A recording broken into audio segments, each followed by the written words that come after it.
Magandang araw mga kaibigan. Bigyan natin ng reaction, opinion itong live ni Attorney Vic Rodriguez ngayon. Ang title niya is Stolen Plunder of the Century. Tungkol po ito sa privilege speech ni Congressman Isidro Ungab sa session ng Kamara. Baka ngayon na o ano. May ibubulgar, grabe, 1.2 billion pesos na pundo pamamahala ng DILG, no? Under yan ng special accounts ng General Fund, 1.2 billion na nakalaan para sa pambili ng makabagong kagamitan sa Bureau of Fire Protection, fire trucks, rescue vehicles, firefighting equipments, life-saving devices na gagamitin ng ating mga bombero para maproteksyonan tayo. Ang ginawa ng administrasyong ito, ginamit ang pera na yan para sa 911. Pag gusto nilang paigtingin ang 911, ginamit nila. Nako, hindi pwede yan, sabi ni Attorney Vic Rodriguez. At yun na, ang detalye mamaya, isisiwalat ni Congressman Ungab sa plenary sa Kamara. Ito, pakinggan natin sandali si Atty. Vic. Di ba nagsalita na rin si Congressman na Toby Tiangco? Siguro hindi na rin niya masikmura sapagkat yung kanyang lugar, yung nabotas, mababaho kasi talaga yun. Palagian pong binabaha yun. At nagsalita na rin siya na talagang ang daming kalukuhan, pagnanakaw, katiwalian, plunder dyan sa pondo ng ating gobyerno. Lalong-lalo na po itong 2025 unconstitutional national budget. Kaya po pinagpapatuloy natin yung ating commitment sa inyo na magpatuloy na maging boses tinig mata at tainga ninyo. In my own small way, ang aking ambag sa nation building na kalampagin yung mga sumusobra na dyan sa pamahalaan. Dahil grabe na po yung korupsyon. Hindi po nakaligtas na sa mata, pakiramdam at ulirat ng CBCP. Sila po yung nagsalita na. Okay, good. May CBCP. mga development po. Meron pong isang undersecretary ng DPWH ang tila linaglag. Ang pangalan po niya, nasa pahayagan. Nandun din po sa mga iba-ibang online news sites. Si former Undersecretary Robert Bernardo. Pinangalanan po siya, kinudya pa ng isang kasalukuyang senador. Tinawag po siyang richest undersecretary in the world. Iniinsulto ba? Pero makikita natin dito. For the sake of our fair and objective discussion this afternoon, probably siya ang isa sa pinakamayaman o baka nga pinakamayamang undersecretary or deputy minister sa ibang bansa. Sa buong mundo, itong si Undersecretary Robert Bernardo. Bakit hindi pinangalanan nitong nangkukutsapang senador kung sino ang dapat pang managot bukod sa Yusek?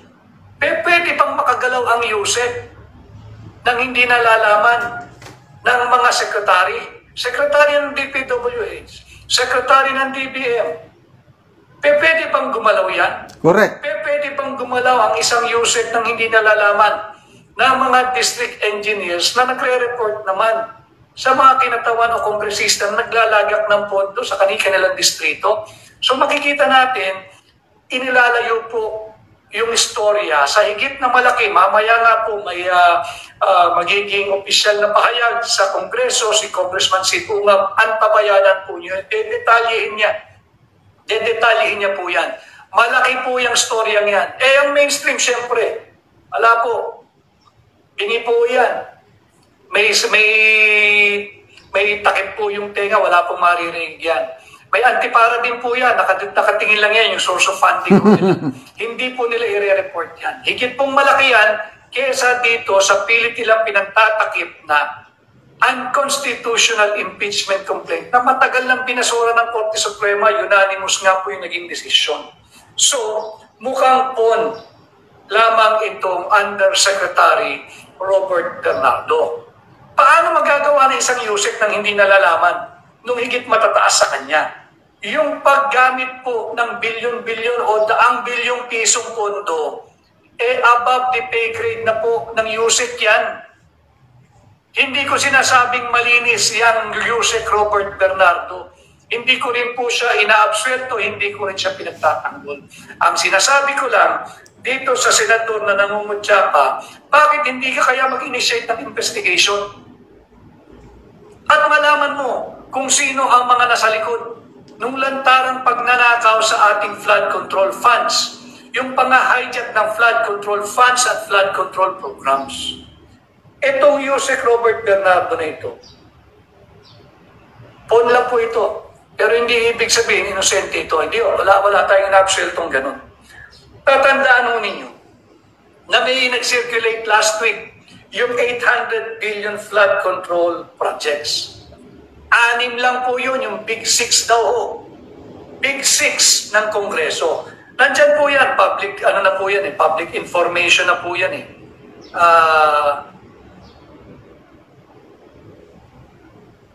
Ito, nakita ko ito eh. Political blogger post, yung 800 billion flood control projects, saan daw ho napunta? Ano? Yan. Yung tawaging Big 6 nung pahina ni political blogger. 800 billion pesos. Tahimik. Itong senador na kumukutsa dito sa Yusek Robert Bernardo. Ibig ba sabihin ng senador na ito, higit sa 800 billion pesos ang kinulimbat ng Robert Bernardo? Bakit yung Yusek na na-exit na sa trabaho, natanggal na, dinidiin niya, samantalang itong Big 6, quiet siya? Ay syempre sasabihin niya siguro, merong interparliamentary courtesy. Wala na pong kortesiya kung pera na ng mamamayang Pilipino ang hinihigop. Yun po ang termino. Okay. Ang binabanggit ni Atty. Vic Rodriguez na senador, si Senator Erwin Tulfo. Siya yung nagsabi na mayroong USEC na sinibak. Kaya hindi naman niya pinangalanan. Yun pala, nalaman na ng iba yung pangalan, USEC Robert Bernardo. So grabe ang mga pundo, bilyon-bilyon na pera natin na kung saan-saan lang napunta. Kaya, okay, ang tabayanan natin, ulitin ko mag-privilege speech si Congressman Sid Ungab sa Kamara ngayong hapon at ibubulgar niya yung marami pang kalokohan na ginagawa ng administrasyong ito. So, magpasalamat tayo kay Congressman Ungab, kay Atty. Vic Rodriguez sa patuloy nilang pagiging boses natin para malaman natin ang mga ginagawa nilang panluloko sa taong bayan.